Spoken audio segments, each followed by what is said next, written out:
हम हिंदी साहित्य की वेरी मोस्ट इम्पोर्टेंट प्रश्नों की श्रृंखला में आज हम करने वाले हैं मलिक मोहम्मद जायसी का 12 मासा के वस्तुनिष्ठ प्रश्नों में मोस्ट इम्पोर्टेंट प्रश्न है। प्रेम आख्यान परंपरा का सर्वश्रेष्ठ काव्य है, वो कौन सा है? पद्मावत। जायसी भक्ति काल की कौन सी शाखा के सर्वश्रेष्ठ कवि हैं? तो ये प्रेम मार्गी शाखा के हैं। 12 मासा काव्यांश की जो शैली है वो किस प्रकार की है? तो इसकी शैली है वो है दोहा चौपाई शैली। जायसी ने 12 मासा काव्य खंड में किस भाषा को अपनाया है? तो अवधी भाषा में जायसी का 12 मासा है। अगहन देवस घटा निशि बाढ़ी, पंक्ति में अगहन का तात्पर्य क्या है? मार्गशीर्ष मास। जानहु सेज हिवचल बूढ़ी, पंक्ति में जो प्रयुक्त अलंकार है, कौन से अलंकार का प्रयोग हुआ है? उत्प्रेक्षा। के ही श्रृंगार को पहिर पटोरा, पंक्ति में पटोरा जो शाब्दिक अर्थ है वो किसका है? रेशमी वस्त्र के लिए पटोरा शब्द का प्रयोग हुआ है। 12 मासा काव्य खंड का प्रमुख रस है वो कौन सा है? तो यह है विप्रलभ श्रृंगार रस। 12 मासा काव्यांश में किसकी विरह व्यथा का वर्णन है? तो यह नागमती की विरह व्यथा का। फाल्गुन के महीने में जोड़ी बनाकर सखियां कौन सा खेल है वो खेल रही है? तो ये खेल रही है चौचरी। सिहल देश की राजकुमारी पद्मावती और चित्तौड़ के राजा रतन सेन की जो प्रेम आधारित कथा का ग्रंथ है वो है पद्मावत। लघुत्रात्मक और दीर्घ उत्तरीय प्रश्नों में आप देखेंगे कि 12 मासा के आधार पर नागमती की विरह व्यथा का चित्रण अपने शब्दों में कीजिए। मोस्ट इम्पोर्टेंट प्रश्न है अपना, इसको देख ले आप कि नागमती ने किस प्रकार से अपनी विरह व्यथा को व्यक्त किया है 12 मासा में। तो बसंत की जो ऋतु है उसका वर्णन करते हुए प्रकृति श्रृंगार करती है। नागमती के जो हृदय में विरह रूपी होली जलने लगती है। नागमती का प्रियतम उसके प्रति अनन्य प्रेम प्रकट करता हुआ है। वह मरकर भी प्रियतम का सानिध्य चाहती है। वह चाहती है कि उसके शरीर की राख वहीं जाकर गिरे जहां उसके प्रियतम अपने पैर रखे। इससे विरह की परिणति प्रकट हुई है। अगहन मास में विरहिणी नायिका की व्यथा कथा का चित्रण अपने शब्दों में कीजिए। तो ये आप देख ले। माघ महीने में नायिका के विरह का चित्रण अपने शब्दों में कीजिए। तो माघ का महीना जो कि पाला पड़ने लग गया है, जिससे विरहिणी नायिका के लिए विरह का समय और भी कठिन हो गया है, यह आप देख सकते हैं। फाल्गुन में नागमती की विरह वेदना का वर्णन कीजिए। फाल्गुन का महीना जो कि बसंत ऋतु का महीना होता है, इसमें किस प्रकार से नागमती ने विरह व्यथा को व्यक्त किया है, इसको आप देख सकते हैं। काव्य सौंदर्य क्या है? इसमें कौन से काव्य सौंदर्य का वर्णन हुआ है? प्रिय सो कहू संदेड़ा ए भैमरा ए राग काग सो धनी बिरजेह जरी मुई तही के धुआं हम लाग। सौंदर्य भाव किस प्रकार से गृहिणी नायिका नागमती भौरे और कोये के माध्यम से अपने प्रियतम को संदेश देती है। तुम्हारी पत्नी विरह की आग में जलकर मर गई, किस प्रकार का संदेश है? और शिल्प सौंदर्य कौन सा? इसमें दोहा छंद अतिशयोक्ति और अनुप्रास अलंकार का प्रयोग हुआ है। भौरे द्वारा संदेश भेजने की दूत परंपरा, विप्रबल श्रृंगार रस और अवधि भाषा का सुंदर प्रयोग किया गया है। निबंधात्मक प्रश्नों में सप्रसंग व्याख्या है, ये पद्यांश दिया हुआ होगा और सप्रसंग व्याख्या आपको दी हुई है, इसकी करनी होगी। तो ये किस चैप्टर से लिया गया है? तो प्रस्तुत काव्य है वो हमारी पाठ्य पुस्तक अंतरा भाग 2 मलिक मोहम्मद जायसी द्वारा रचित पद्मावत का 12 मासा के खंड से लिया गया है। जायसी ने इस पद्यांश में पोष महीने की बढ़ी हुई सर्दी से प्रभावित नागमती है उसके विरह वेदना का वर्णन इसमें किया है। विद्यापति नेक्स्ट अपना चैप्टर है।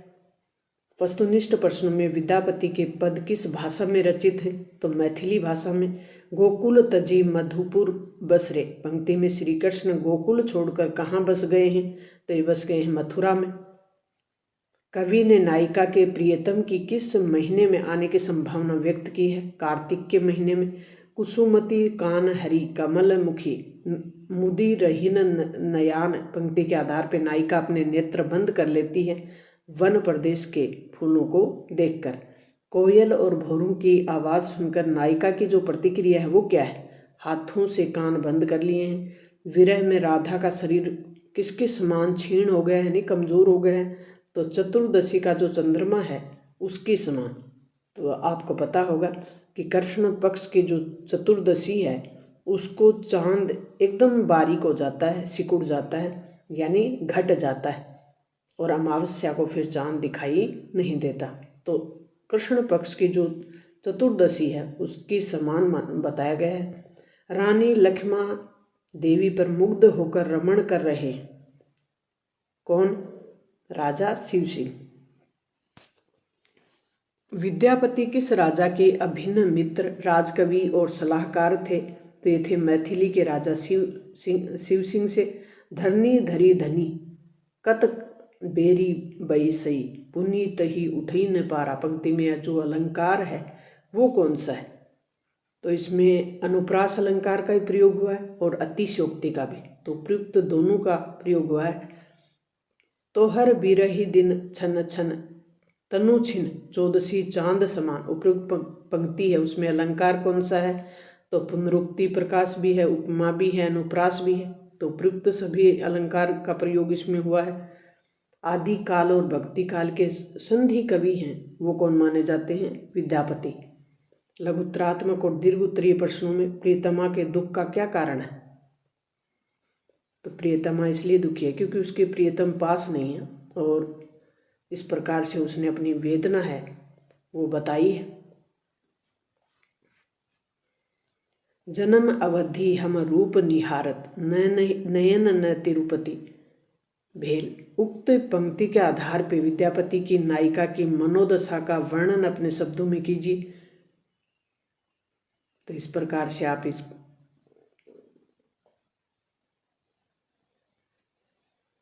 सेह परिही अनुराग बखानी तिल तिल नूतन होए पंक्ति में लेखक का क्या आशय है कि नायिका अपने प्रियतम के प्रेम का जब जब वर्णन करती है तब तब उसमें नवीनता और ताजगी दिखाई देती है। कवि के अनुसार वही प्रेम और अनुराग का वर्णन करने योग्य है जिसमें क्षण क्षण नवीनता का अनुभव हो।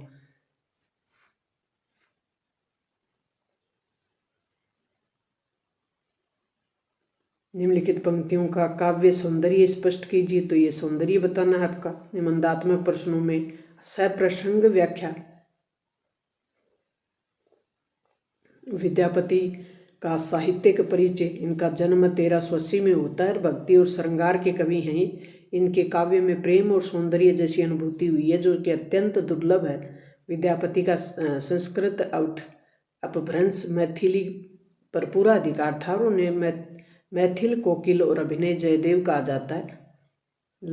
लौकिक प्रेम के विभिन्न रूपों का चित्रण, जो स्तुति पदों में विभिन्न देवी देवताओं के चित्रण, प्रकृति की मनोहर छवि और नख सिख वर्णन इनके काव्य का प्रमुख विषय है। मिथिला क्षेत्र के लोक व्यवहार में इनके पद इतने रच बस गए कि पदों की पंक्तियां वहाँ के मुहावरे बन गए। वे आदिकाल के भक्ति कवि के संधि कवि कहे जाते हैं। इनकी कृतियाँ कौन सी हैं ये भी देख ले। घनानंद। वस्तुनिष्ठ प्रश्नों में रीति काल की रीति मुक्त काव्य धारा के प्रतिनिधि कवि माने जाते हैं कौन? घनानंद। घनानंद दिल्ली के किस बादशाह के मीर मुंशी थे? ते थे मोहम्मद शाह के। घनानंद की प्रेमिका का क्या नाम है? तो यह है सुजान। वृंदावन जाने के बाद घनानंद किस संप्रदाय में दीक्षित हुए? निम्बार्क संप्रदाय में। कवि घनानंद के प्राण किस में अटके हुए थे? तो सुजान के दर्शन के लिए उनके प्राण अटके हुए थे। अब ना घीरत घन आनंद निदान का रेखांकित पद में अलंकार है वो कौन सा है? श्लेष। आना कानी आरसी निहारी बो करोगे कोला रेखांकित पद के जो प्रतीकार्थ हैं वो कौन है? अंगूठे में पहना जाने वाला शीशा जड़ा आभूषण। कुक भरी मुक्ता बुलाए आप बोली पंक्ति में अलंकार कौन सा है? विरोधाभास। प्रेम की पीर के कवि माने जाते हैं घनानंद। लघुत्तरात्मक और दीर्घ उत्तरीय प्रश्नों में कवि मौन होकर प्रेमिका के कौन से पर्ण पालन को देखना चाहते हैं? तो कवि मौन होकर प्रेमिका के उपेक्षा के प्रण को देखना चाहते हैं। प्रेमिका शीशा या अंगूठी के नगीने को देखकर प्रियतम की तरफ देखना ही नहीं चाहती। वह कौन कानों में रुई डालकर नायक की उपेक्षा कर रही है? कवि यह देखना चाहते हैं किस तरह का बहाना बनाकर कब तक उसकी उपेक्षा करती है। घनानंद वियोग के कवि हैं, पठित पदों के आधार पर स्पष्ट कीजिए। तो जो कवि घनानंद हैं वो सुजान से प्रेम करते हैं, परंतु सुजान ने उनसे बेवफाई की, जिस कारण से उनका हृदय वियोग वेदना से ओतप्रोत हो गया। इसलिए उनकी यादों में सुजान चरित्र काव्य की इनकी रचनाओं का आधार सुजान है, अतः उन्हें वियोग वेदना का कवि माना जाता है। इनकी कविता में प्रिय की निष्ठुरता और उसकी व्याकुलता, प्रिय के दर्शन की लालसा, प्रिय दर्शन के सौंदर्य का मार्मिक चित्रण हुआ है। इसकी प्रधान से व्याख्या करनी है आपको। अंतरा भाग का भाग 2 है, गद्य खंड, वो हम करने वाले हैं। रामचंद्र शुक्ल, प्रेम धन की छाया स्मृति। तो शुक्ल जी, तो आज हम कर रहे हैं अंतरा भाग गद्य खंड, चैप्टर 1, रामचंद्र शुक्ल, प्रेम धन की छाया स्मृति। तो ये अति महत्वपूर्ण प्रश्न इसमें हम करने वाले हैं। शुक्ल जी हिंदी साहित्य के कवि थे, किस प्रकार के? उच्च कोटि के आलोचक भी, इतिहासकार भी और साहित्यिक चिंतक भी। तो उपयुक्त तो सभी हो जाएगा। कौन सी रचना शुक्ल जी की नहीं है? गोस्वामी तुलसीदास है, सूरदास भी है, चिंतामणि भी है। तो मैला आंचल नहीं है। समवयस्क हिंदी प्रेमियों में कौन से लेखक सम्मिलित नहीं थे? तो ये बद्री नारायण चौधरी नहीं है। बद्री नारायण चौधरी प्रेम धन के व्यक्तित्व की विशेषता नहीं है पूछा गया है। तो वे अपने संपूर्ण कार्य वो स्वयं करते थे, ऐसा नहीं है। उर्दू बेगम नामक विनोदपूर्ण पुस्तक किसने लिखी? तो लक्ष्मी नारायण चौबे, डॉक्टर भगवान दास हालना और भगवान दास मास्टर। अरे जब फूट जाई तब चलत आवही कथन से चौधरी साहब की किस मनोवृत्ति का आभास होता है? तो ये वे रहीसी प्रकृति के थे, उनकी इस बात का यहाँ पता चल रहा है। मिर्जापुर के भारतेंदु हरिश्चंद्र के परम मित्र कौन थे? बद्री नारायण चौधरी। लघुत्तरात्मक और दीर्घोत्तरीय प्रश्नों में लेखक ने अपने पिताजी की किस विशेषता का उल्लेख किया है? तो लेखक ने बताया कि उनके पिताजी फारसी के अच्छे ज्ञाता और पुरानी हिंदी कविता के प्रेमी थे। भारतेंदु जी के नाटक उन्हें बहुत प्रिय थे और नाटकों को कभी कभी वे सुनाया भी करते थे। वे रात को घर के सब लोगों को इकट्ठा कर उन्हें रामचरितमानस और रामचंद्रिका बड़े चिंता कर से पढ़कर सुनाया करते थे। बचपन में लेखक के मन में भारतेंदु जी के संबंध में कैसी भावना जगी थी? तो बचपन में लेखक रामचंद्र शुक्ल के मन में भारतेंदु जी के संबंध में एक अपूर्व मधुर भावना जग रही थी। उनकी बाल बुद्धि, बचपन की जो बुद्धि होती है बाल बुद्धि, भारतेंदु हरिश्चंद्र और सत्यवादी हरिश्चंद्र नाटक के नायक रहे राजा हरिश्चंद्र में कोई भेद नहीं कर पाती थी। लेखक का हिंदी साहित्य के प्रति झुकाव किस तरह बढ़ गया? तो ये देख ले, लेखक को हिंदी के प्रति कैसे प्रेम बढ़ गया था। साहित्य के प्रेमी थे और मानव जीवन प्रेस की किताबें उनके यहाँ आया करती थी। और साथ ही मिर्जापुर के केदारनाथ पाठक एक पुस्तकालय खोला था जहाँ से किताबें लाकर रामचंद्र शुक्ल पढ़ा करते थे। तो इस प्रकार से उनके दुनिया में किताबों का अधिक महत्व होता गया और उनका धीरे धीरे हिंदी साहित्य के प्रति झुकाव बढ़ता गया। निबंधात्मक प्रश्नों में गद्यांश दिया हुआ होगा और उसकी आपको सप्रसंग व्याख्या करनी। आचार्य रामचंद्र शुक्ल का साहित्य का परिचय देख लें। शुक्ल जी की रचनाएं कौन सी हैं? दूसरा अपना चैप्टर होगा पंडित चंद्रधर शर्मा गुलेरी, सुमरनी के मन के, और इसमें मोस्ट इम्पोर्टेंट पर्सन बनेंगे गुलेरी जी की कौन सी कहानी उनका प्राय बन चुकी थी? तो ये थी उसने कहा था। बालक बच गया। निबंध का मूल प्रतिपाद्य क्या है? तो शिक्षा ग्रहण की सही उम्र और व्यक्ति के विकास हेतु शिक्षा देना, मनुष्य और मनुष्यता को बचाए रखना, उपयुक्त सभी। बालक ने वृद्ध महर्षि से इनाम में क्या मांगा? तो लड्डू मांगे बालक ने, तो बच्चा तो लड्डू ही मांगेगा। घड़ी के पुर्जे के आधार पर धर्म का उद्देश्य क्या है? तो मानव मात्र का हित करना ही धर्म का उद्देश्य बताया गया है। धर्म का रहस्य जानने का अधिकार किसको होना चाहिए? आम आदमी को धर्म का रहस्य जानने का अधिकार होना चाहिए। प्रत्येक व्यक्ति या आम आदमी को पता होना चाहिए। कौन से काल में हिंदुओं की लॉटरी चलती थी, जिसका लेखक ने जिक्र किया है? तो वैदिक काल में। लघु उत्तरात्मक और निबंध जो दीर्घ उत्तरीय प्रश्न हैं उनमें मोस्ट इम्पोर्टेंट इस चैप्टर से बन रहे हैं वो प्रश्न है, बालक ने क्यों कहा कि याव जन्म लोक सेवा करूं? बालक ने इस प्रश्न का यही उत्तर उसके अभिभावकों अध्यापकों ने रटा दिया था।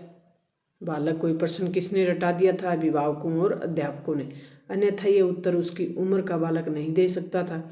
बालक का उत्तर अपनी बुद्धि और योग्यता पर आधारित न होकर दूसरों द्वारा रटाई गई बात पे आधारित था। लेखक ने धर्म का रहस्य जानने के लिए घड़ी के पुर्जे का दृष्टांत क्यों दिया?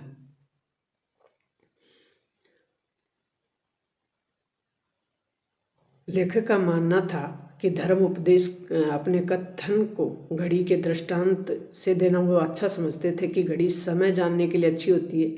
यदि समय घड़ी देखना नहीं आता तो किसी जानकार व्यक्ति से समय पूछ लो, घड़ी में वह समय क्यों बताया। इस रहस्य को जानने के लिए तुम घड़ी के पुर्जों को खोलकर उन्हें फिर जमाने की चेष्टा मत करो। ऐसा करने पर तुम्हें निराशा हाथ लगेगी। ठीक उसी तरह धर्म के बारे में जो बताया जा रहा है उसे चुपचाप सुन लो, उसके बारे में तर्क वितर्क और प्रश्न मत करो। धर्म का रहस्य पता करना उसी प्रकार तुम्हारा काम नहीं है जैसे घड़ी को खोल कर उसके पुर्जे लगाना, वो तुम्हारे बस की बात नहीं है। तो इसलिए लेखक ने घड़ी के पुर्जों से समझाने का प्रयास किया कि जिस प्रकार घड़ी को खोलकर दोबारा अगर उनके पुर्जों को हम सेट करें तो वो ज़रूरी नहीं कि सेट हो जाए, उसी प्रकार धर्म में भी तर्क वितर्क करना लेखक सही नहीं समझते। धर्म का रहस्य जानना सिर्फ धर्माचार्यों का काम नहीं, कोई भी व्यक्ति अपने स्तर पर उस रहस्य को जानने का हकदार है, अपनी राय दे सकता है। टिप्पणी कीजिए। तो धर्म पर कुछ मुट्ठी भर लोगों का एकाधिकार निश्चित रूप से संकुचित मानसिकता का प्रतीक है। ये मुट्ठी भर लोग नहीं चाहते कि धर्म का रहस्य लोग जान पाएं। ऐसा होने पर एकाधिकार छिन जाएगा और उनमें स्वार्थ सिद्ध नहीं हो पाएंगे। किंतु जब धर्म का संबंध आम आदमी से जुड़ जाएगा तो धर्म के रहस्य से परिचित हो जाएगा और निश्चित ही धर्म उसके विकास में सहायक सिद्ध होगा। वैदिक काल में हिंदुओं में कैसी लॉटरी चलती थी, जिक्र कैसा किया लेखक ने कि किस प्रकार से हिंदुओं की लॉटरी चलती थी, तो ये देख लें।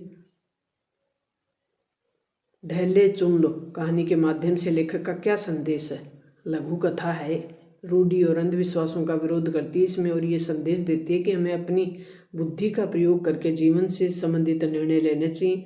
पत्नी का चुनाव आँख कान से देखकर सुनकर करना ज़्यादा अच्छा है, न कि ढेले स्पर्श करवाकर वैदिक रीति से जीवन साथी का चुनाव करना। ज्योतिषीय गणनाओं के द्वारा जीवन साथी का चुनाव करने की अपेक्षा अपनी बुद्धि का उपयोग करते हुए चुनाव करना लेखक बेहतर मानते हैं। पंडित चंद्रधर शर्मा गुलेरी जी का साहित्यिक परिचय देख लें। इनका जन्म कहाँ होता है? पुरानी बस्ती जयपुर में 1883 को।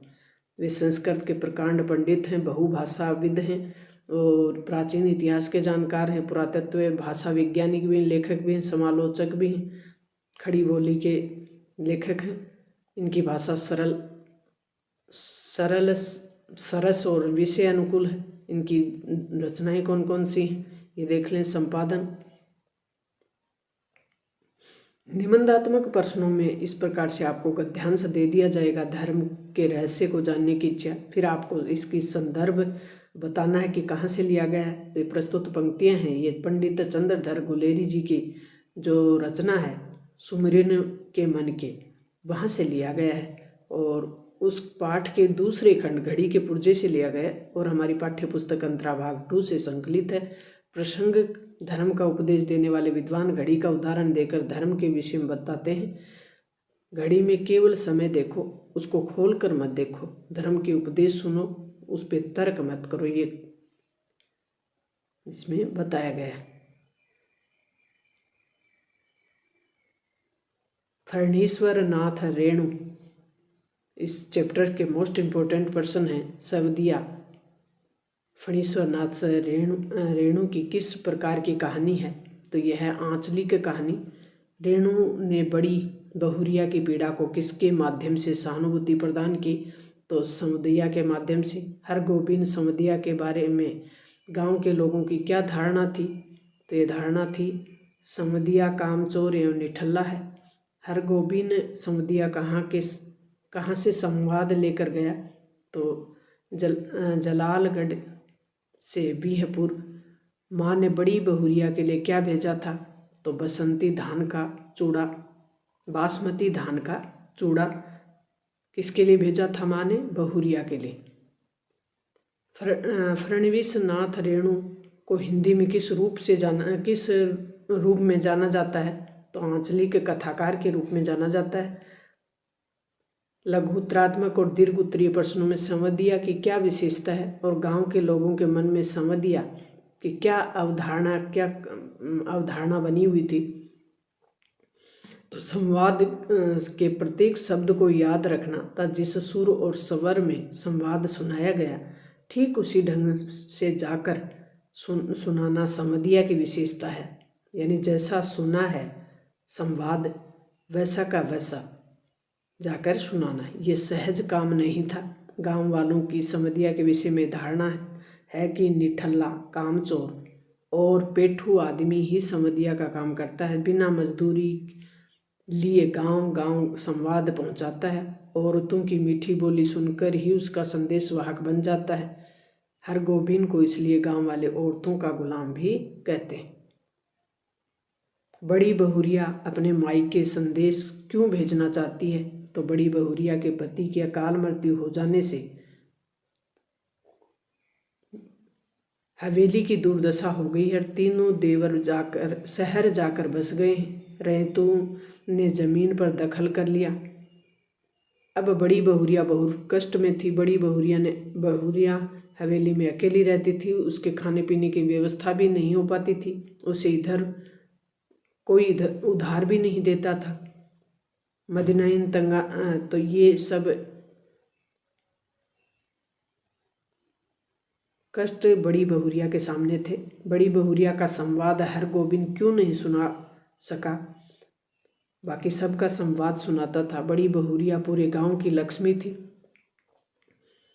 यदि बड़ी बहुरिया की विपत्ति कथा उसकी माँ से कहता तो वह उसे उसके पास बुला लेती, जिससे पूरे गांव की बदनामी होती। गांव की लक्ष्मी गांव छोड़कर चली जाएगी, तब गांव में क्या रह जाएगा? सुनने वाले हरगोबिंद का नाम लेकर थूकेंगे।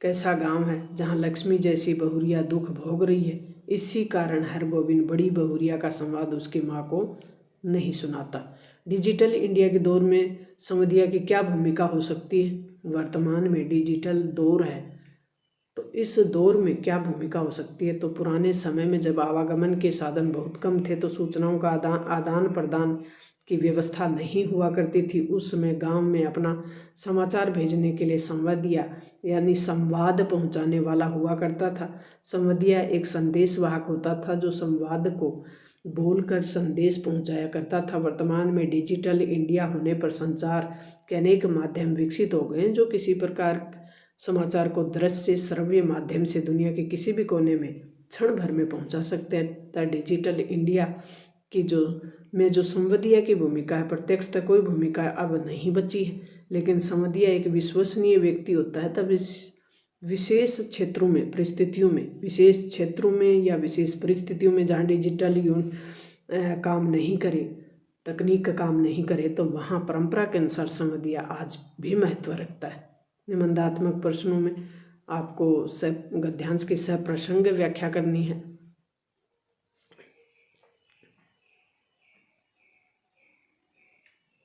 भीष्म साहिनी गांधी, नेहरू और यासिर अराफात। गांधी नेहरू और यासेर अराफात नाम जो पाठ है साहनी की किस रचना का अंश है? तो यह है आज के अतीत की। सेवाग्राम में लेखक किसके सानिध्य में रहते थे? तो महात्मा गांधी के। जवाहरलाल नेहरू के साथ लेखक की मुलाकात कहाँ होती है? कश्मीर में। कश्मीर में बातों ही बातों में नेहरू जी धर्म के बारे में किससे बहस छिड़ गई? तो रामेश्वरी नेहरू से। यासीर अराफात किस भारतीय नेता को आदरणीय मानते हैं? तो ये मानते हैं गांधी जी को। किस उपन्यास के लिए भीष्म साहनी को साहित्यिक अकादमी पुरस्कार से सम्मानित किया गया? तमस। लघुत्तरात्मक और दीर्घोत्तरात्मक प्रश्न। लेखक सेवाग्राम कब और क्यों गया था? तो लेखक भीष्म साहनी अपने भाई बलराज साहनी के पास कुछ दिनों तक रहने के लिए सेवाग्राम गए थे, जो उस समय वहाँ से प्रकाशित होने वाली पत्रिका नई तालीम के सह संपादक थे। यह सन 1938 के आसपास की बात है, जिस साल कांग्रेस का हरिपुरा अधिवेशन हुआ था। लेखक ने सेवाग्राम में किन किन लोगों के आने का जिक्र किया है? तो वहाँ पृथ्वी सिंह आज़ाद जो कि प्रसिद्ध क्रांतिकारी थे। लेखक ने वहाँ मीराबेन, सीमांत गांधी के नाम से विख्यात खान अब्दुल गफार खान, राजेंद्र बाबू और इन सब का जिक्र किया है।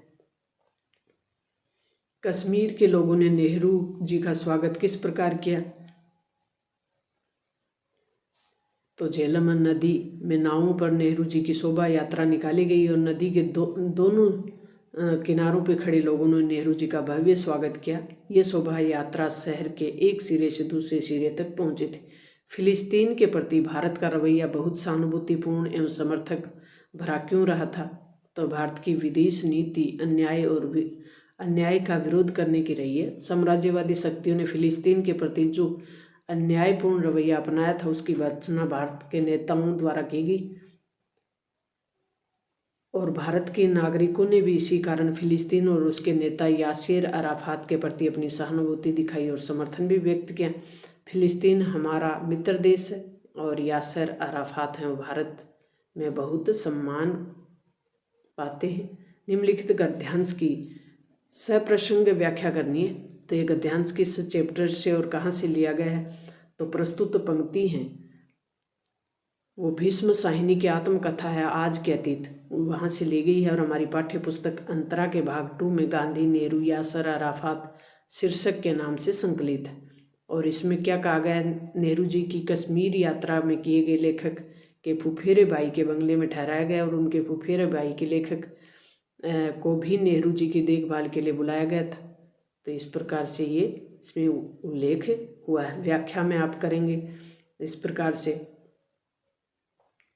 विशेष में फिर क्या है? नेहरू जी की शालीनता पर प्रकाश डाला गया है। डर के कारण लेखक की टांगें कांपना मनोवैज्ञानिक प्रभाव है और शैली विवरणात्मक एवं संरचनात्मक शैली का है। भाषा चलती हुई सहज प्रभावपूर्ण हिंदी है। असगर वजाहत लघु कथाएं, शेर, पहचान, चार हाथ और साझा। तो वस्तुनिष्ठ प्रश्नों में राज्य को कैसी प्रजा पसंद है? तो ये बहरी, गूंगी और अंधी। लेखक को किस प्रकार की प्रजा पसंद है? बहरी, गूंगी और अंधी। हाथी ने किसान के साथ सांझे में खेत ईख की, किसके? ईख के। कहानी में शेर का पात्र किस ओर इशारा करता है? तो ये करता है सत्ता की ओर। पहचान कहानी में कहानीकार हैं, कौन है?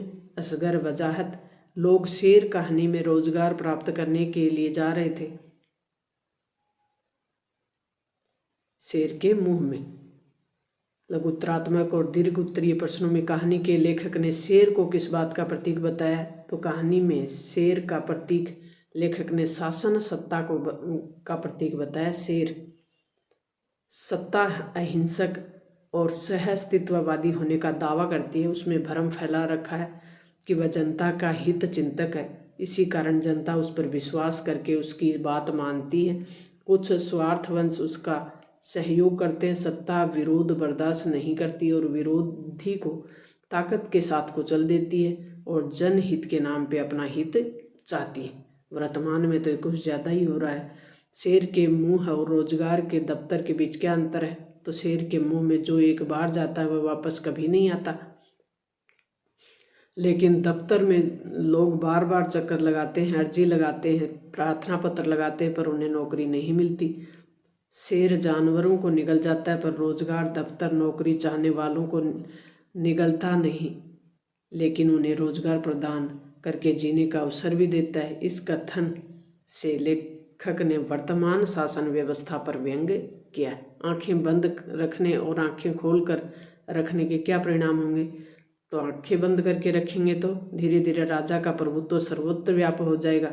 बंद करने से जनता को राजा द्वारा किए जाने वाले अपने ही शोषण का पता नहीं चलेगा।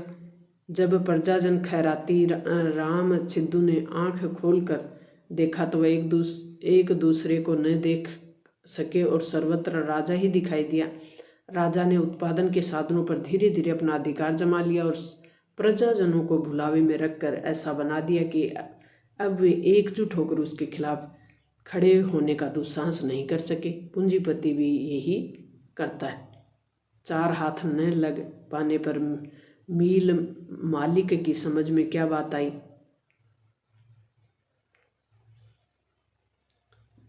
इस तरह उत्पादन दूना नहीं किया जा सकता। ये उनको समझ में आ गई थी। उसने तय किया कि उत्पादन बढ़ाने और खर्च उतना ही रखने के लिए मजदूरों की संख्या दोगुनी कर दी जाए और मजदूरी आधी कर दी जाए। उसने ऐसा ही किया और बेबस लाचार मजदूर आधी मजदूरी पे काम करने लग गए थे, क्योंकि मजदूरों को की जो मजबूरी थी उसके कारण उन्हें मजदूरी करनी पड़ी। हाथी ने खेत की रखवाली के लिए क्या घोषणा की? तो हाथी ने पूरे जंगल में घुसकर डूंगी पीट आया कि गुन्ने की खेती में उसका साझा रहता है, कोई जानवर खेत में नुकसान न पहुंचाए, नहीं तो अच्छा न होगा। शेर कहानी में हमारी व्यथा पर जो व्यंग्य किया गया उसे स्पष्ट कीजिए। तो शासन की जो ताकत है, शासन सत्ता की, उस पे व्यंग्य किया गया है कि वो किस प्रकार से लोगों को उनके हित दिखाकर कब्जा करती है। असगर वजाहत का साहित्यिक परिचय। इनका जन्म उत्तर प्रदेश में 1946 में होता है। तो इनके द्वारा कौन सी रचनाएं लिखी जाती हैं? निबंधात्मक में सप्रसंग व्याख्या गद्यांश की करनी है। नेक्स्ट चैप्टर है निर्मल वर्मा, जहां कोई वापसी नहीं।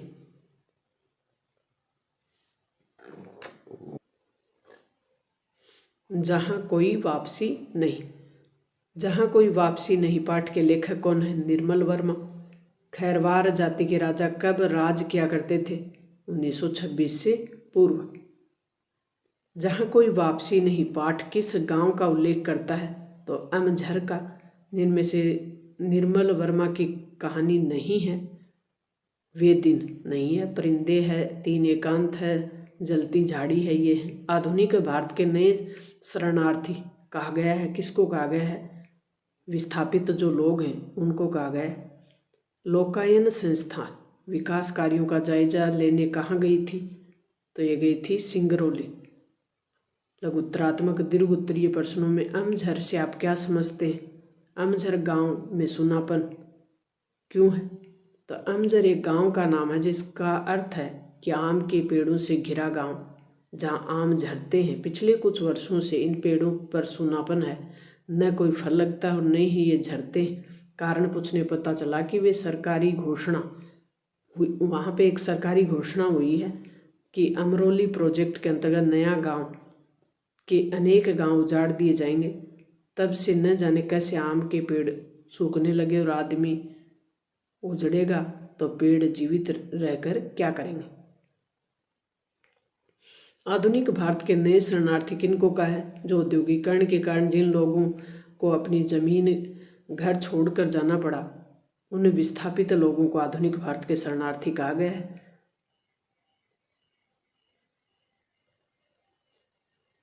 उनके गांव घर परिवेश से जब लोगों को हटा दिया जाता है और नए स्थान तलाशने के लिए उन्हें दूसरी जगह जाना पड़ता है, तो उनके लिए बड़ी विकट स्थिति होती है। औद्योगिकरण ने पर्यावरण का संकट पैदा कर दिया है। क्यों और कैसे? तो औद्योगिकरण से विकास को तो गति मिलती है, परंतु पर्यावरण को हानि पहुंचती है। वनों की अंधाधुंध कटाई भी होती है। औद्योगिकरण कचरे का निस्तारण, गैस उत्सर्जन के कारण वायु प्रदूषण और अनेक समस्याएं पैदा हो जाती हैं। अनेक लोगों को अपने घर बार और परिवेश को छोड़कर विस्थापित होना पड़ता है, जिससे उनकी संस्कृति से वो कट जाते हैं। पेड़ों की अंधाधुंध कटाई से पर्यावरण का संकट भी उत्पन्न हो जाता है। बाढ़ जैसी प्राकृतिक विपदाएं और भोपाल गैस त्रासदी जैसी दुर्घटनाएं औद्योगिकरण का कारण बनती हैं। औद्योगिकरण से क्या क्या हानियां हुई तो ये भी देख ले। पर्यावरण प्रदूषित होता है, जल प्रदूषित होता है, शोरगुल बढ़ता है, मशीनें वाहनों आदि के कारण ध्वनि प्रदूषण भी बढ़ता है।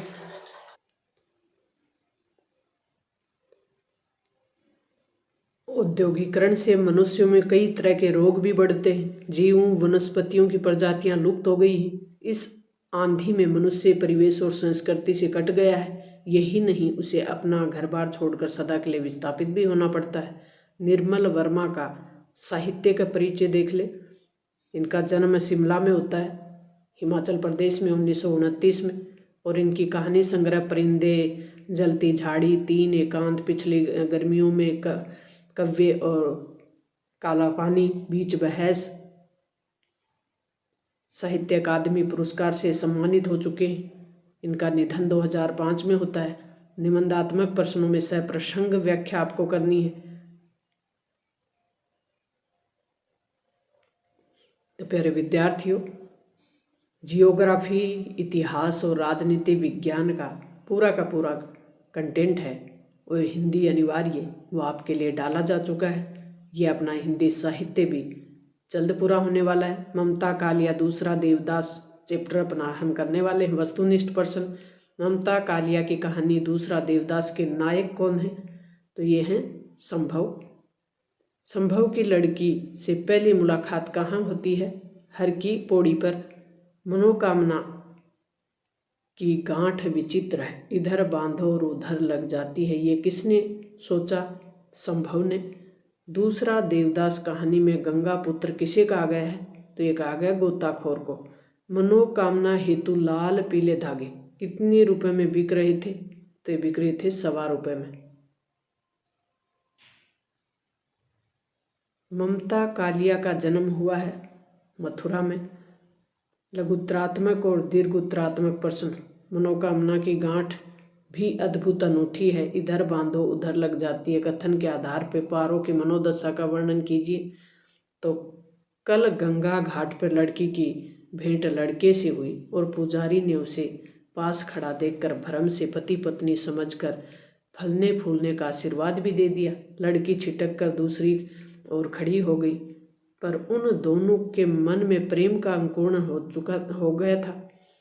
आज मनसा देवी के दर्शन करने के बाद लड़की ने मनोकामना पूर्ण होने के कलावी की जो गांठ बांधी थी, लगता था उस गांठ का असर हुआ और उसकी दोबारा मुलाकात हुई। वह सोचने लगी कि आज ही उसने गांठ बांधी थी और आज ही उसकी मुलाकात संभव से हुई। इसका परिचय भी जब मनु ने अपनी बुआ को नाम पारो बताया, तब संभव ने भी अपना नाम संभव देवदास बताया। दूसरा देवदास कहानी के शीर्षक की सार्थकता क्या है? ममता कालिया की कहानी दूसरा देवदास एक प्रेम कथा है और इसकी कहानी का शीर्षक पात्र, घटना और स्थान के नाम पर रखा गया है। इस आकर्षक, रोचक, संक्षिप्त और कौतूहलवर्धक भी होना चाहिए।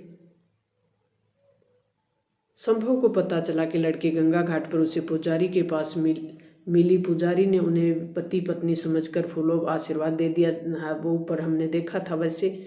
और फिर इसलिए इस कहानी का शीर्षक दूसरा देवदास पूरी तरह उपयुक्त है। लेखिका ने गंगा पुत्र किसे कहा और क्यों कहा? तो गंगा पुत्र किसको कहा? गोताखोरों को। नीलांजलि क्या है? नीलांजलि 5 मंजिला पीतल का यंत्र है जो कि आरती के काम आता है।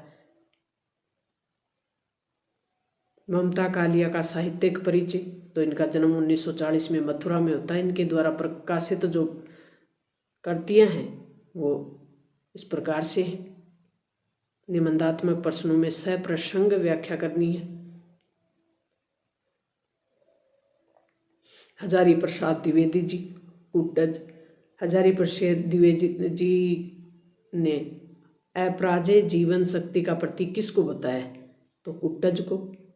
आत्मनस्तु कमाए प्रिय सर्वप्रिय भवती कथन।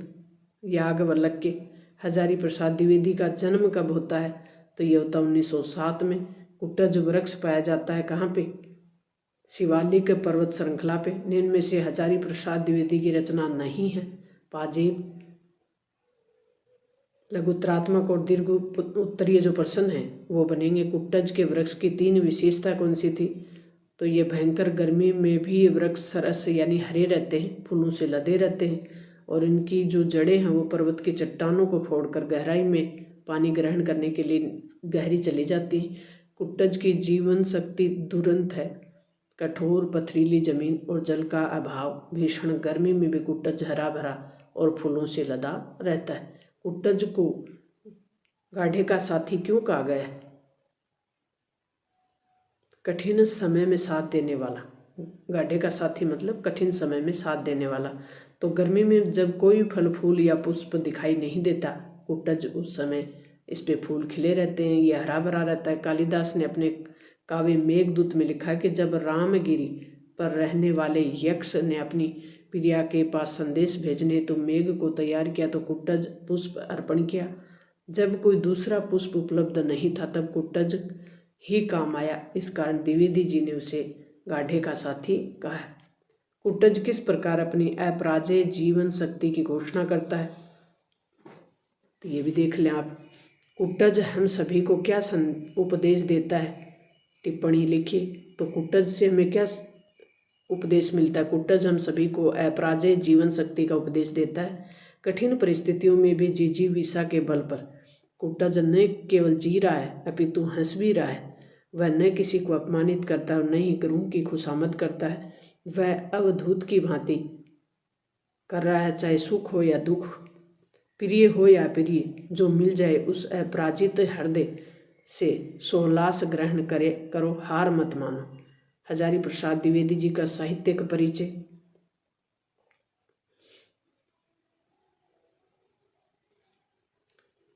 अंतरा भाग 2 के वेरी मोस्ट प्रश्नों को हम करेंगे। अब वस्तुनिष्ठ प्रश्न एक बार अभ्यास करेंगे। सूरदास जी की झोपड़ी कहानी प्रेमचंद के किस उपन्यास से ली गई है? रंगभूमि से। सुभागी किसकी पत्नी थी? तो ये थी भैरों की। सुभागी भैरों के मार के डर से कहाँ छुपी हुई थी? सूरदास की झोपड़ी में। किस घटना से सूरदास को आत्मग्लानि हुई और वह फूट फूट कर रोया? तो कौन सी घटना थी? चरित्र पर प्रश्न उठाने से। भैरों को किसने उकसाया? तो ये था जगधर ने। ये किसने सोचा कि जब तक सूर्य को रुलाऊंगा तड़पाऊंगा नहीं तब तक उसे चैन नहीं मिलेगा? तो भैरों ने सोचा था। सूरदास की झोपड़ी से रुपयों की थैली उठाने उसे जलाने का काम किसने किया? तो भैरों ने किया था। किसने कहा कि ये कैसी लगी? सूरज। चूल्हे में तो आग नहीं छोड़ दी थी। बजरंगी ने कहा। ये किसने कहा कि क्या आज चूल्हा ठंडा नहीं किया गया था? जगधर ने कहा। ये किसने कहा कि चूल्हा ठंडा किया होता तो दुश्मनों का कलेजा कैसे ठंडा होता? ये नायक राम ने कहा। ये किसने कहा कि तुम क्या बिगाड़ोगे? भगवान आप ही बिगाड़ देंगे। इसी तरह जब मेरे घर में चोरी हुई थी तो सब स्वाह हो गया था। ठाकुरदीन ने कहा। ये किसने कहा कि अंदर तो जा सकते हो पर बाहर नहीं निकल सकते? अब चलो आराम से सो जाओ, जो होना था वह हो गया, पछताने से क्या होगा? तो ये नायक राम ने कहा। ये किसने कहा कि मोहल्ले वाले तुम्हें भड़काएंगे? पर मैं भगवान से कहता हूँ मैं इस बारे में कुछ नहीं जानता। ये जगधर ने कहा, जो खुद भी खोचा लेकर घूमकर कम तोलता उसका मन आज पूरे सूर्य के पैसों को लेकर विचलित हो रहा था। वह कथन किसने कहा है? जगधर ने। सूरदास की झोपड़ी में आग लगाने के बारे में कौन जानता था? सुभागी। मिठुआ किसके घर में रोता हुआ चला गया था? तो मिठुआ किसके घर में रोता हुआ चला गया था? घीसू के घर में। किसने कहा कि हम भी 100 लाख बार बनाएंगे? सूरदास जी ने कहा। भस्म स्पूत के चारों ओर कौन जमा हो गए जिन्होंने प्रश्नों के सूरदास को परेशान कर दिया? तो बालकों ने। आजकल तो देखते ही हो बलमटेरों के मारे बिक्री कितनी मंदी है। ये किसने कहा? ये बहरू ने कहा। बिस्कोहर की माटी विश्वनाथ त्रिपाठी की एक विधा नंगा तलाई का गांव का अंश है। ये विधा आत्मकथा गांव में अकाल के समय प्राकृतिक संपदा के रूप में विश्वनाथ त्रिपाठी ने किससे खाने योग्य बताया? कमल ककड़ी को। कमल, कोया, हर सिंगार, तोरो, लौकी, भिंडी, इमली किसके नाम थे? तो ये थे फूलों के। डोहड़ा, मज, गिद्दिया, धामिया, गोहिया, घोड़, गाइच आदि प्रजाति किसकी हैं? सांपों की। कोइया किसके? कुमुदिया, कोको, बेली किसे कहते हैं? जल पुष्प को। कोई अपनी चोंच से इतनी सतर्कता, कोमलता और डनू के अंदर अंडे छिपा देती है? बतख। विश्वनाथ का छोटा भाई पैदा हो जाने से उसका दूध कट गया। बाद में उसको किसने पाला? ते पाला केसरीन दाई ने। सुई की डोरी से बनी हुई कथरी को क्या कहते हैं? तो कहते हैं गुदड़ी और सूजिनी दोनों। कमल, कोया, हरसिंगार आदि पुष्प किस ऋतु में फूलते हैं? शरद ऋतु में। भरभड़ा का या सत्यानाशी फूल का दूध माँ कब लगाती थी? तो आंखें आने पर। फूल खिले, खिले फूल, धान फूल, कोदो फूल, कुटकी फूल खिले। कविता में कवि कौन है? नवल शुक्ल। सबसे खतरनाक सांप की प्रजाति गोवन थी, जिसे और किस नाम से जानते थे? तो फेंटारा। चेचक के रोगी के पास कौन फूल और पत्ते रखे जाते थे? कौन से फूल पत्ते रखे जाते थे? नीम के। ततैया का डंक किस फूल के सूंघने से झड़ जाता है? तो ये बेर का फूल। कटहल किस ऋतु का फल और तरकारी है? गर्मी की ऋतु का। खेत में पानी देने के लिए जो नालियां बनाई जाती हैं उसे क्या कहते हैं? बरहा। बिस्कोहर में किसके घर के आंगन में जूही लगी थी? ते लगी थी संतोषी मैया। सूरदास का चरित्र कैसा है? पूर्ण निर्माण की में विश्वासी। झोपड़ी से निकलती ज्वालाओं की तुलना किससे की गई है? मंदिर के स्वर्ण कलश से। विश्वहम में देवी का फूल माना जाता है गुड़हल का फूल। और खाऊ उजाड़ू सभ्यता पाठ जन सत्ता अखबार के कागज कोरी स्तंभ में कब छिपा? 1 अक्टूबर 2006 को। मालवा में मानसून के जाने का महीना होता है, तो ये कौन सा महीना होता है? कवार। अपना मालवा खाऊ उजाड़ू सभ्यता पाठ प्रभास जोशी ने लिखा, तब उनकी उम्र क्या थी? 70 वर्ष। किस नदी ने यशवंत सागर को इतना भर दिया कि 25 साइफन एक साथ चलाने पड़े? गंभीरी नदी ने। ज्ञान तो पश्चिमी रेनेसां के साथ ही आया। कथन के भाव क्या हैं? व्यंग है। हाथी पाला नाम क्यों पड़ा? तो ये क्यों पड़ा? हाथी पर बैठकर गुजरने के कारण। ओंकारेश्वर जाते समय कौन सा घाट आता है? तो ये आता है विंध्याचल घाट। नेमावर के रास्ते ही कवड़ेश्वर से कौन सी नदी निकलती है? तो ये छिप्रिया नदी निकलती है। पिछले 128 सालों में मालवा में अब तक 77 इंच तक पानी गिरा था। कब? 1973 में।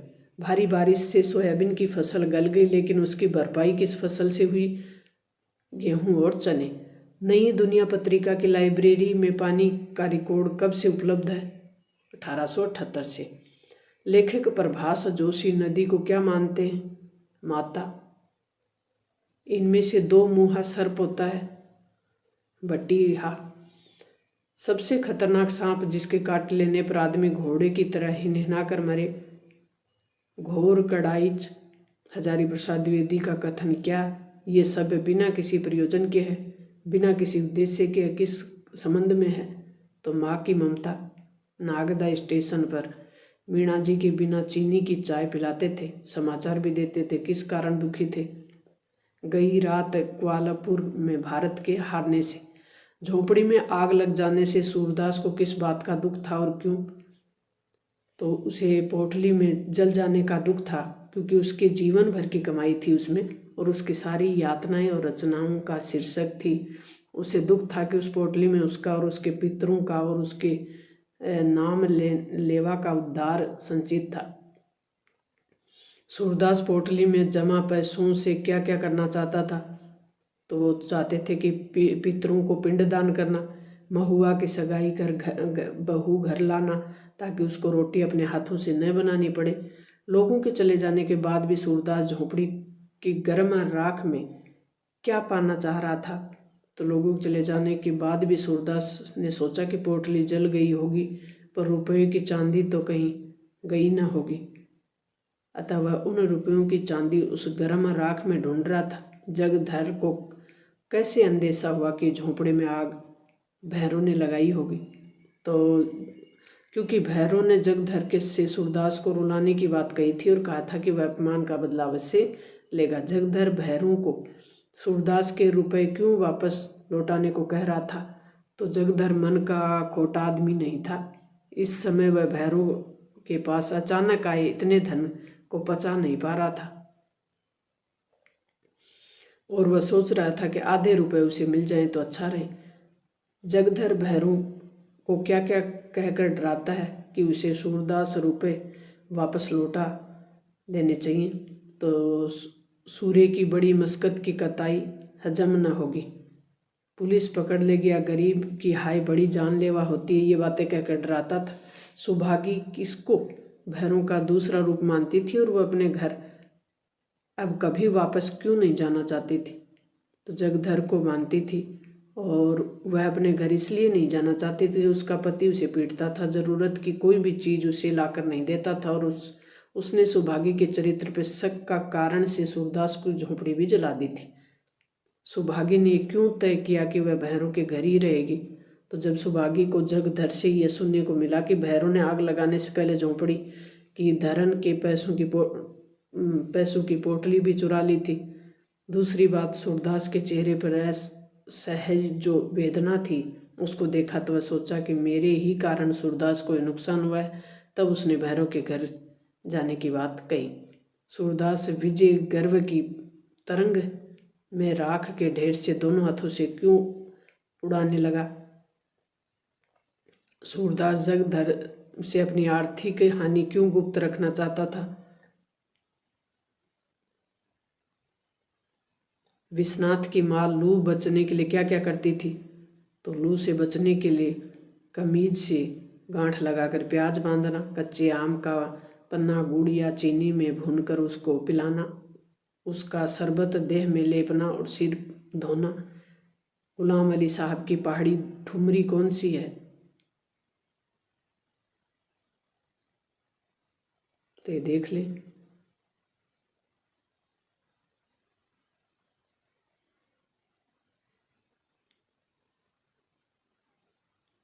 निबंधात्मक प्रश्न में आशा से ज्यादा दीर्घजीवी और कोई वस्तु नहीं होती। सूरदास की झोंपड़ी पाठ के आधार पर स्पष्ट कीजिए।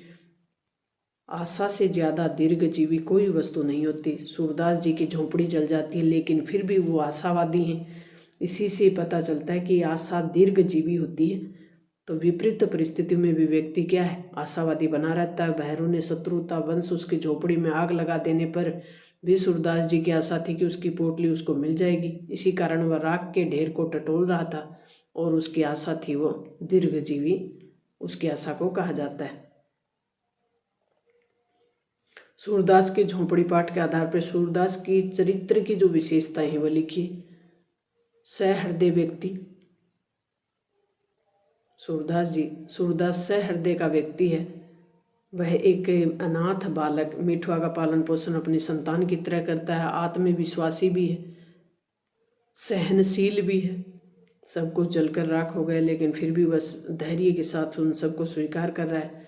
बदले की भावना की अपेक्षा पुनर्निर्माण पे आस्था, ये भी उसकी विशेषता है सूरदास की कि बदले की भावना नहीं रखकर मैं अपना पुनर्निर्माण करूँगा। यानी झोपड़ी में आग लग गई थी किंतु फिर भी वह बदले की अपेक्षा पुनर्निर्माण में आस्था रखता है। भैरों के हाथ थैली लगने का पता होने पर जगधर की क्या मनोदशा हुई उसका चित्रण कीजिए। तो ये देख लें आप। बिस्कोहर की माटी पाठ के आधार पर शरद ऋतु प्राकृतिक छटा का वर्णन कीजिए। प्रकृति का वर्णन किया गया है। विश्व हक की माटी पाठ की मूल जो वेदना है, संवेदना है, वो क्या है? विश्व हक माटी पाठ की मूल संवेदना प्रकृति के साथ मानव संबंधों की पड़ताल है।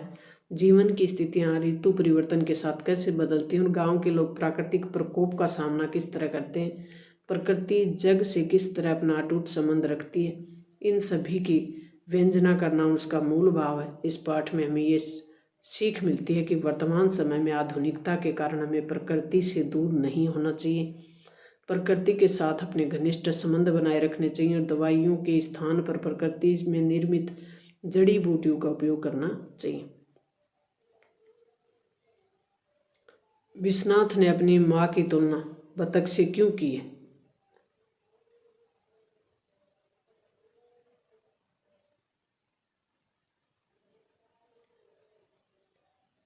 खतरों से बचाना।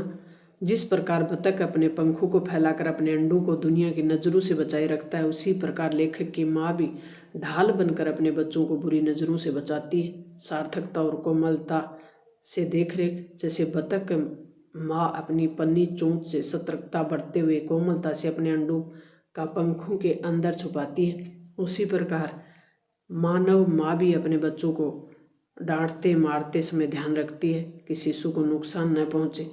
आने वाले खतरे को भांपना। बतख माँ की निगाह सदैव कौवे की ताक पे रहती है। माँ भी बच्चे पर आने वाले संभावित खतरे को भांप लेती है। अपना मालवा पाठ में मूल भाव क्या है, लेखक हमें क्या संदेश देना चाहता है, आप उसकी पूर्ति कैसे कर सकते हैं? अपना मालवा पाठ में हमें ये सीख मिलती है कि भौतिकता की होड़ में प्रकृति को नुकसान नहीं पहुंचाना चाहिए।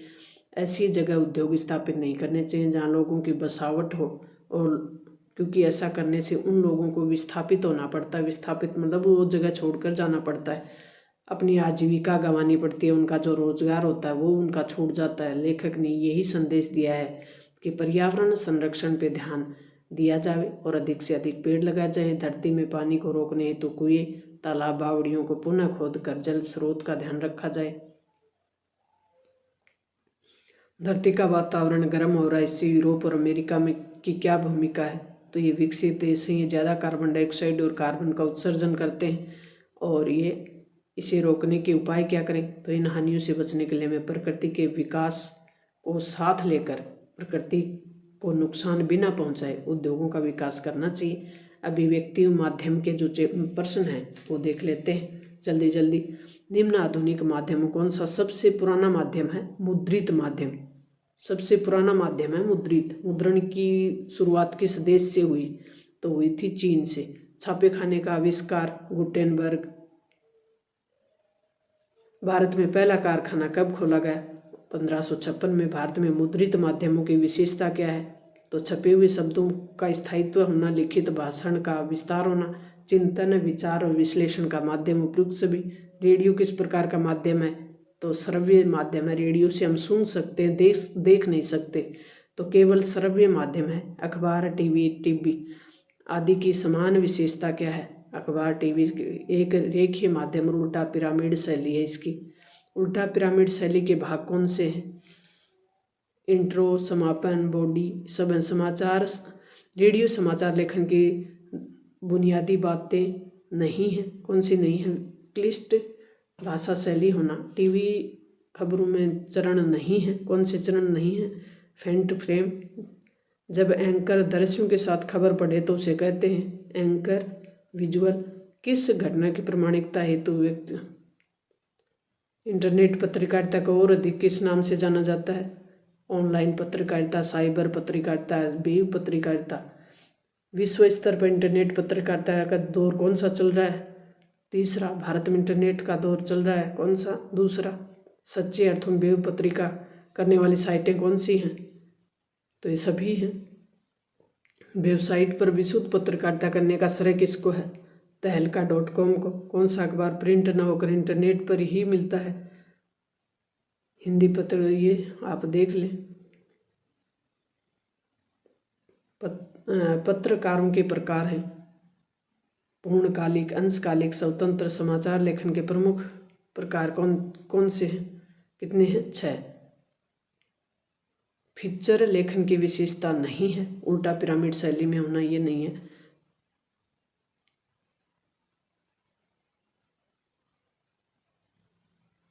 उत्तर सहित आपको प्रश्न दिए हुए हैं, इनको हम देख सकते हैं। प्रमुख जनसंचार माध्यमों के एक नाम लिखिए और प्रिंट माध्यम की दो विशेषता लिखनी है। तो मुद्रित माध्यम जिसमें अखबार पत्रकारिता है और रेडियो टीवी और इंटरनेट। मुद्रित माध्यम छपे हुए शब्दों में स्वामित्व होता है, लिखित भाषा का विस्तार होता है। मुद्रित माध्यम की दो सीमा कौन सी है, कमी कौन सी है? तो निरक्षर व्यक्ति इसको नहीं पढ़ सकते, छपी हुई जो चीज़ है उनको नहीं पढ़ सकते, सुन तो सकते हैं वो लेकिन पढ़ नहीं सकते। घटनाओं को एक निश्चित समय सीमा में ही बता पाना, ये भी इनकी सीमा कमी है, उन माध्यमों की तरह शीघ्र नहीं बता पाते। मुद्रित माध्यमों में लेखक के लिए ध्यान रखने वाली बात कौन सी है? तो इसकी भाषा सरल हो, व्याकरण, वर्तनी और शैली का ध्यान रखना चाहिए। समय सीमा, आवंटित जगह, अनुशासन भी बनाए रखना। लेखन और प्रकाशन के बीच अशुद्धियों और गलतियों से भी बचना। सभी माध्यमों के लेखन की प्रसिद्ध शैली कौन सी है? उल्टा पिरामिड। रेडियो समाचार लेखन हेतु ध्यान रखने वाली बातें कौन सी हैं, ये भी देख लें। टीवी खबरों के विभिन्न चरण कौन से हैं? एंकर। इंटरनेट पत्रकारिता को और किन नामों से जाना जाता है? इंटरनेट पत्रकारिता की दो खूबियाँ कौन सी हैं? शीघ्रता से और मन चाही सूचना को मिल जाना। दुनिया भर की चर्चा परिचर्चाओं में शरीक होने का अवसर मिलता। इंटरनेट पत्रकारिता की दो सीमा, इसमें अश्लीलता दुष्प्रचार को बढ़ावा मिलता है। मोस्ट इम्पोर्टेंट है इंटरनेट की सीमाएं क्या है? ये माध्यम अन्य माध्यमों की तुलना में महंगा भी है। विश्व स्तर पर इंटरनेट पत्रकारिता के चरण कौन से हैं? भारत में वर्तमान पत्रकारिता का कौन सा दौर चल रहा है? पत्रकारिता की दृष्टि से बेहतर साइटें कौन सी? अच्छे लेखन के लिए ध्यान रखने वाली कौन सी बातें हैं? तो आम बोलचाल की भाषा हो, छोटे वाक्य हों, सरल हों, भाषा में शुद्धता हो, तथ्यों के साथ लिखना। संवाददाता रिपोर्टर किसे कहते हैं?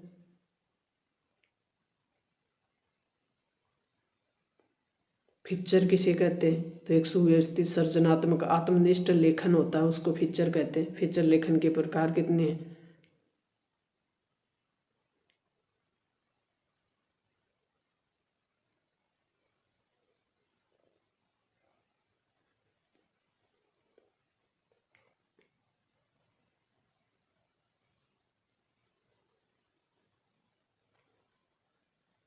कहानी और नाटक में समानताएं क्या है, ये देख ले।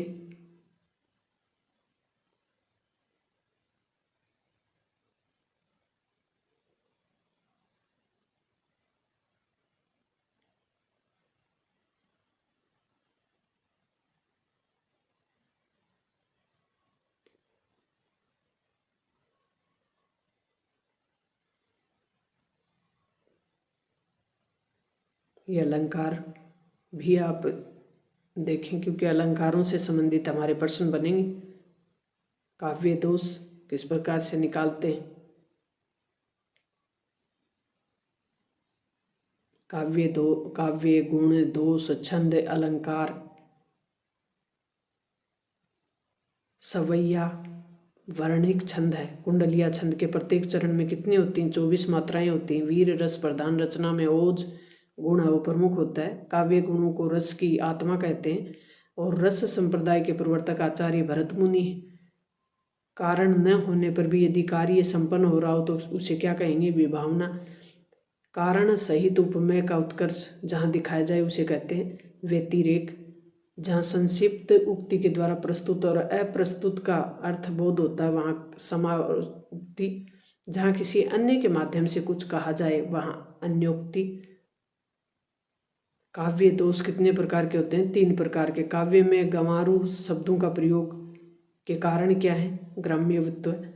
मनहरण कवित्त छंद के प्रत्येक चरण में 31 वर्ण होते हैं। गीतिका छंद के प्रत्येक चरण में 26 वर्ण मात्राएं होती हैं। हरि गीतिका में मात्राएं सम छंद और उसके प्रत्येक चरण में 28 मात्राएं होती हैं। कमलिनी कुल वल्लभ की प्रभात दुत्वलित। वसंत छंद के प्रत्येक चरण में 12 होते हैं। मानवता के जीवन श्रम से हंसे दिशाएं। पंक्ति में मानवीकरण। उपमा अलंकार का विपरीत प्रतीत अलंकार। जहाँ अर्थ के माध्यम से काव्य में चमत्कार उत्पन्न होता है वहाँ अर्थालंकार होता है। किरण धेनुओं का समूह ये आया। अंधकार चकता पंक्ति में माधुर्य गुण। ओज गुण में माधुर्य वर्णों का प्रयोग होता है। चित्त में तुरंत व्याप्त होने वाली रचना में प्रसाद गुण होता है। छंद के चरणों की अंतिम ध्वनि की समानता को तुकबंदी व्यतिरिक्त अलंकार में उपमेय वर्णित छंदों में वर्णों की गणना होती है।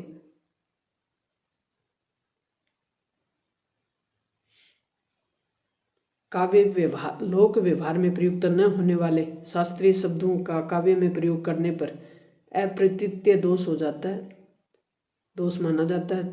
56वें छंद में चरण कितने होते हैं? 6। अपठित गद्यांश आएंगे आपके, और अपठित गद्यांश में आपको गद्यांश के अंदर ही आपके उत्तर छुपे होंगे, उन्हीं को निकाल कर स्मार्ट तरीके से आप प्रश्नों के आंसर देंगे। मॉडल पेपर 1 करेंगे। समय आपका 3.25 घंटे का होगा। पूर्णांक आपका 80 होगा। इस प्रकार से आपके निर्देश होंगे। इसमें इस प्रकार के प्रश्न होंगे। खंड ए में आपके ऑब्जेक्टिव प्रश्न होंगे। बद्री नारायण चौधरी से संबंधित प्रश्न पूछा गया है, तो ये आपके प्रश्न होंगे 12। फिर आपके जो प्रश्न होंगे 6 प्रश्न जो कि रिक्त स्थान वाले होंगे। अपठित गद्यांश होगा, जिसमें से आपको गद्यांश को पढ़ते हुए 6 प्रश्नों के उत्तर देने होंगे। 6 प्रश्न आपसे गद्यांश से पूछे जाएंगे। अपठित पद्यांश होगा फिर आपके सामने, ये भी 6 मार्क्स का होगा। अपठित गद्यांश को पढ़ते हुए फिर आपको 6 प्रश्न हल करने होंगे। तो इस प्रकार से आपके 6 प्रश्न होंगे, जिनके आंसर आप पद्यांश को पढ़कर सहजता से दे सकते हैं। खंड ब होगा, और खंड ब में 40 शब्दों की शब्द सीमा वाले जो कि लघुत्तरात्मक प्रश्न होंगे। 2 मार्क्स का होगा एक प्रश्न, पर प्रश्न 2 मार्क्स का होगा। खंड स में दीर्घ उत्तरीय प्रश्न होंगे, जिसमें आपके इस प्रकार से प्रश्न दिए हुए होंगे, और इन प्रश्नों को हल करते हुए आपको स खंड हल करना है। सप्रसंग व्याख्या वाला एक पद्यांश होगा सप्रसंग व्याख्या का। मॉडल पेपर 2, और इसमें आपके निर्देश दिए हुए होंगे। मॉडल पेपर 2 के प्रश्न इस प्रकार से होंगे।